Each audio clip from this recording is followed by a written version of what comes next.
Let's go live on Facebook, YouTube, Instagram, and wherever else I'm being told, okay? So let's address today what happens after you file Form I-589 with USCIS. That is an application for asylum. So normally you can file the application for asylum two ways: affirmatively, which means you can file that with USCIS, with the asylum office, before you are placed in removal proceedings.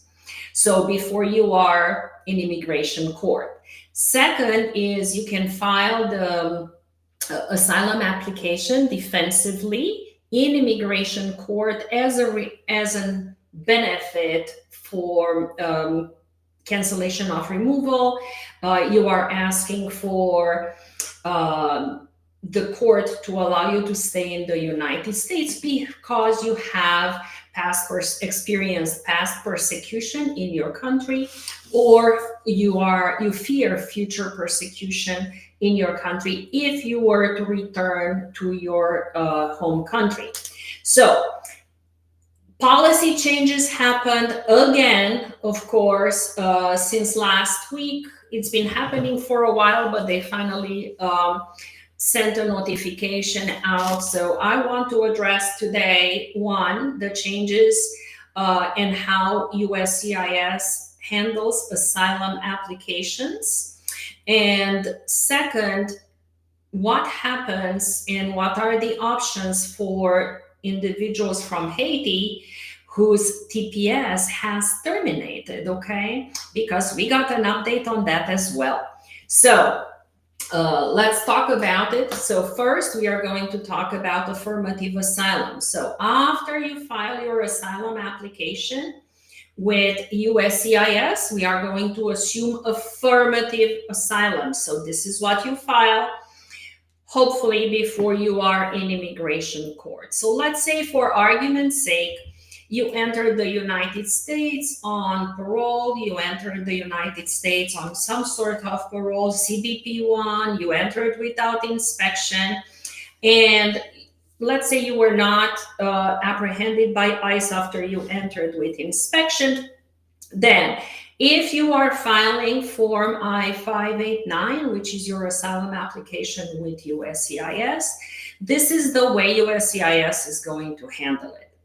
If you are not in immigration court, then at the time of filing and they have not yet issued an NTA is notice to appear in immigration court, then USCIS will accept your completed asylum application and they will send you a receipt. Of course, you should keep that receipt. You should expect biometrics appointment to go for your picture and your fingerprints. So your asylum will be pending as of the filing date. And as you all know, those of you who have looked into asylum, you do have a 1-year deadline to apply for asylum before they start counting it against you. So if you file within 1 year of entry, it's one rule. If you're filing it after the 1-year deadline, it's a little bit different. So let's focus first on, ideally, hopefully, you filed your I-589 and you filed it within 1 year of entry. Now, second category is you filed your asylum. However, DHS, Department of Homeland Security, already issued you a notice to appear in court, and you filed Form I-589, you filed for asylum 21 days or less after the NTA was filed. So let's say you entered the country on March 1st, you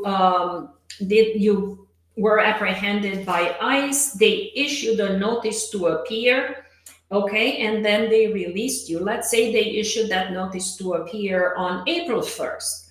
If you filed your affirmative asylum application before 21 calendar days after April 1st, so that would be April the 20th, then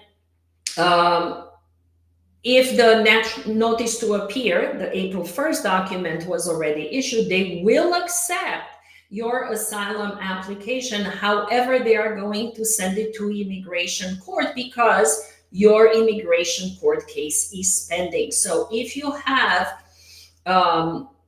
already a case pending in immigration court, they are going to, even though you may not have had an immigration hearing yet before the judge, they are going to send your asylum application from USCIS to immigration court.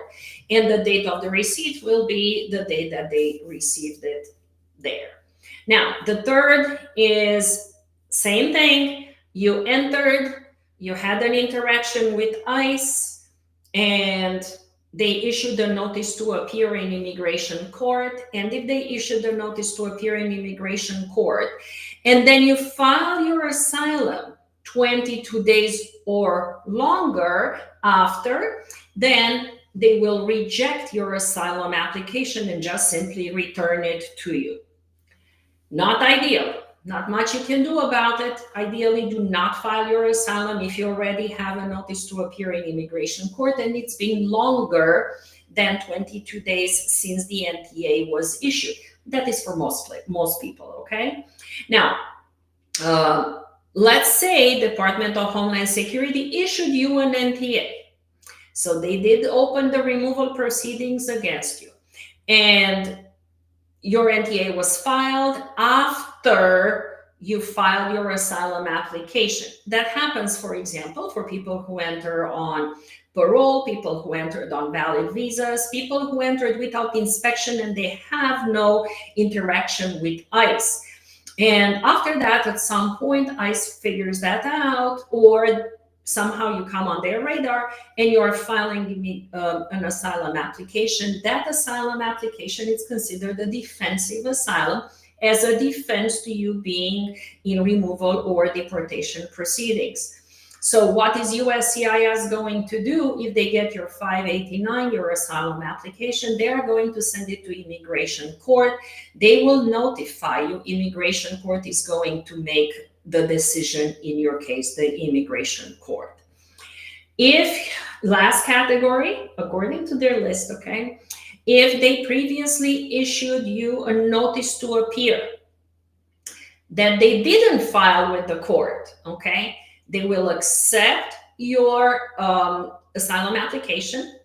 They will issue the notice to appear, okay, so even though they say they already previously issued it, they are saying they are going to issue a new notice to appear. They are going to file that with immigration court. They are going to send your asylum application to immigration court. And then the immigration court is going to consider your application. So when we are thinking about all of these things, dates, times, interaction or no interactions, all of those things are important.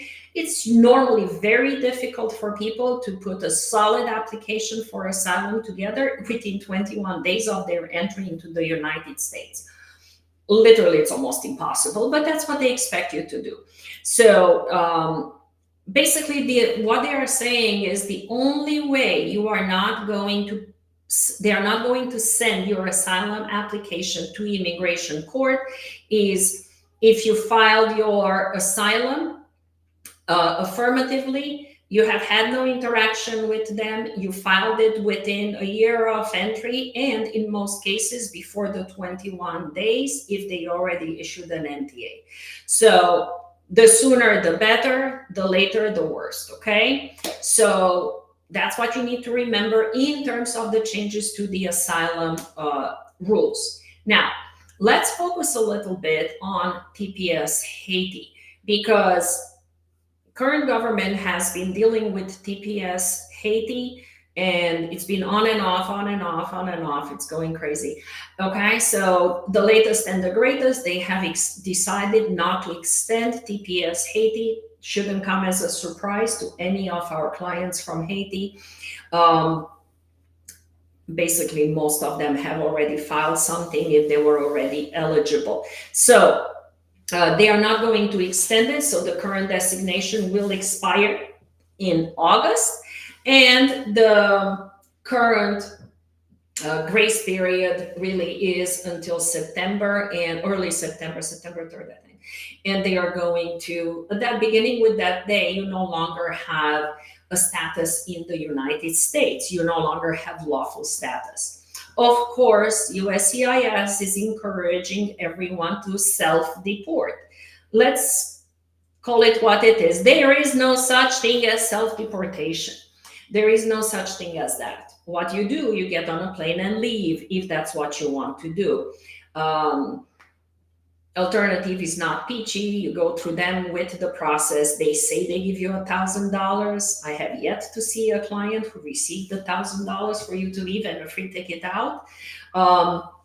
Keep those things in mind, okay? Now, TPS expires. What are your options to remain in the United States, if there are any options? Again, I say it over and over and over again. I say it all the time. Each client has their own option. There are no two cases that are alike.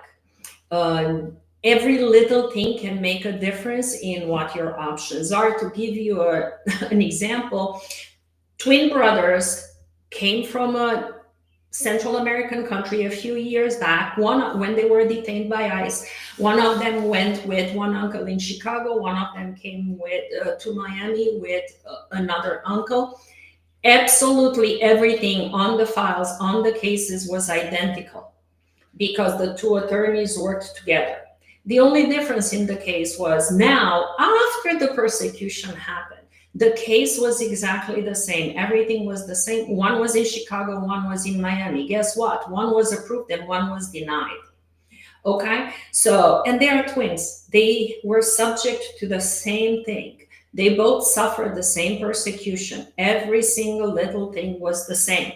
So you cannot assume that you and your brother, you and your wife, you and your next door neighbor, cousin, primo, whatever, are going to have the same situation as you, which is why you need to consult with an immigration attorney to discuss particularly and only your situation. Every once in a while, we meet with entire families. Yes, those appointments take longer than an hour, 2 hours, 3 hours sometimes. But when we need to review 3, 4, 5 family members, each of them has their own legal strategy session because they're all different. So, and most of the time, the results are not the same and the options are not the same for all of them. Okay, so TPS, Haiti ends. So what can you do at that point? If you have never ever been in the United States without lawful status, let's say you entered on parole, then you applied for TPS within a short period of time, you got your TPS for purposes of adjustment of status, it's not considered lawful status, which eliminates a bunch of, so to speak, legal options that they want you to go through, because they all want you to go the legal way and do this and do that. Come on, let's face it, it's impossible. They make it impossible. So what you need to remember is TPS is not considered lawful status for purposes of adjustment. So the only way outside of that is, well, a couple of ways outside of that. Marriage to a US citizen, not marriage to a permanent resident. You're already married to someone else. That's not going to help you. Parent of a US citizen, if your child is already 21 years or older and can petition for you, that is definitely an option for you. So remember, marriage to a US citizen, parent of a US citizen, and then the 3 humanitarian options that these days are also on the chopping block: the U visa, which is victim of crime; T visa, victim of sex trafficking or labor trafficking; or VAWA, which is Violence Against Women's Act, which applies to men as well, if you are married or were married to a US citizen or permanent resident in the past 2 years. So there are some options, but they are very limited. We get a lot of calls, a lot from employers who want to sponsor their employees. Yes, They can start the process. Yes, they can sponsor you. Yes, the process will take 3, 2, 4, 5 years, whatever, as long as it's going to take, and it's going to cost the employer a lot of money. Let me tell you why the employers don't want to sponsor most of the time, because they need the labor now. They do not need the labor in 3, 4, 5 years. And unfortunately, unless you're already here, employment authorized for TPS Haiti, it's going to expire in September, so that's out. Unless you are here, for example, asylum pending, and you have a work permit, you are here on some other sort of parole program that did not end, you are here on a student visa and now you go on CPT or OPT, yes, those are options for you. But other than that, yes, the employer can petition, but they will not be able to benefit from your labor because you cannot lawfully work for that employer until the petition is approved in 3 to 5 years. And then you have more problems. For example, if you are going to leave the United States because the petition is approved, Department of Labor approved your sponsorship, then you want to come back to the United States and apply for your permanent residency at the consulate. Well, first, Port-au-Prince is closed. That's one. There are far in between appointments, very seldom booking any. And you have to show that you never were in unlawful status, you didn't violate the laws of the United States. And if you are going to remain in the United States past your TPS, then you're not eligible for adjustment of status without other waivers available. And then we are looking at waivers. So for a waiver, you would have to show you have a qualified family member, very limited, parent, child, spouse, that would suffer extreme exceptional hardship in order for, if you were to have to go back and not be able to come back, which is an issue. Because if you already had that family member or that close relationship, you probably were already able to obtain residency. So through that option, not through the employer. Again, you cannot do investment option. So then we are looking again at asylum, right? And then remember the rules that I read in the beginning. If you, depending on your timeline, how you enter the country, when you enter the country, when was the NTA filed with immigration court, when you filed your asylum application, they might reject it. They might accept it and eventually call you for an interview on your asylum. Right now, they are moving really fast on that. Or they are going to send you to immigration court. What we see in a lot of cases, they are accepting the application, then they are rejecting it, and then sending it to immigration court. So we see that going on quite a bit. So that's what we need to remember, people, because these things with immigration, they do not work in a vacuum. You cannot assume just because you enter the country a certain way that you are lawful or something has certain change in the politics today didn't affect you or affected you, because a million things could have happened from the time you obtained your parole, you obtained your entry, you got your work permit, and today. People from Haiti, they've been affected by this, no joke, almost every single week for the past 6 to 9 months. So it is really up and down, up and down. Now, if you have multiple citizenships, that's an issue. That could also be a good thing to have if you have citizenship in another country. Another question that we get asked by Haitians, for example, is where can I go if I need to go? Because I cannot go back to Haiti.